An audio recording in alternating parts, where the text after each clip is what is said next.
Ob nedeljah pa v naši oddaji skrbimo tudi za ozelenitev našega planeta. Danes vam pokažemo, kako po zimskem spanju na pomlad pripraviti vaše vrtne gredice.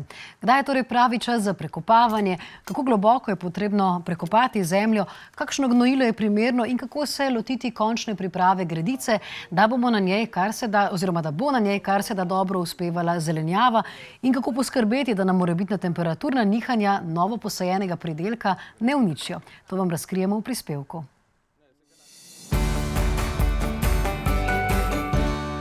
Aprila nas spremlja že prav prijetne temperature in čas je tudi idealen za spomladansko pripravo tal. Urban, pozdravljen. Sabo imava vse pripomočke, ki jih potrebujeva in s primernim orodjem je delo takoj lažje steče. Seveda, normalno, da se da delati z normalnim orodjem, veliko lažje, kakor pa kakšnim drugim. Kdaj je torej idealen čas za pripravo? Idealen čas za pripravo je odvisen od temperatur in pa same vlažnosti tal. Zdaj, najlažje preverimo to tako, da če se nam prijema zemlja na obutev, potem še ni primeren čas. Tukaj, kot vidimo, je zemlja na obutvi ni, tako da je čas primeren za obdelavo tal. So tla dovolj suha, da ne delamo škode samim tlem. Delo nam lahko bistveno olajša motorni prekopalnik. Preveriti moramo olje, ustrezno pritrjenost delov, preden jo zaženemo, pa si nastavimo tudi ustrezno globino. Če imamo težka peščena tla, težka ilunata tla, obdelujemo globje, oziroma določim peščena tla, so plitva obdelava. Tudi če je organska gnojila, kadar uporabljamo organska gnojila v jesenskem času, jih prvo potresemo po površini in nato z prekopalnikom vdelamo v zemljo. Isto lahko naredimo tudi spomladi.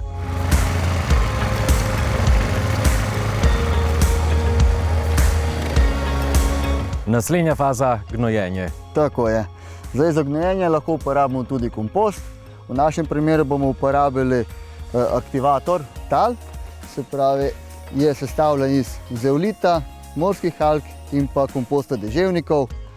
Primeren za trošenje in za raztros, nam tla aktivira, super se dopolnjuje z konjskim gnojem, ki ga bomo tudi uporabili. Urban, priporočena širina gredice pa je v bistvu manjša od priporočene varnostne razdalje. Ja, prav imate.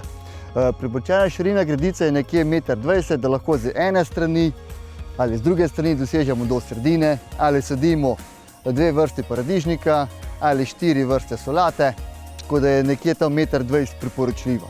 Gnojilo plitvo zadelamo v zemljo, s tem pa imamo gredico pripravljeno za setev ali sajenje naših vrtnin. A previdno, muhasto aprilsko vreme nas še lahko preseneti. Zaščitimo pred slanami z kopreno ali z tunelom. Če sejemo v zemljo, damo kopreno na zemljo, na tla. Če imamo sadike, naredimo tunel z loki in pokrijemo z kopreno. Čez dan, ko se temperature segrejejo, moramo kopreno odkriti, da ne doživijo rastline temperaturnega šoka, zvečer pokrijemo nazaj. Kakšen je naš odnos do same rastline, takšen je tudi naš odnos do narave. Recimo, koliko rastlini damo, toliko da nam rastlina da nazaj. Tako, krasno. Najlepša hvala za danes. Hvala vam.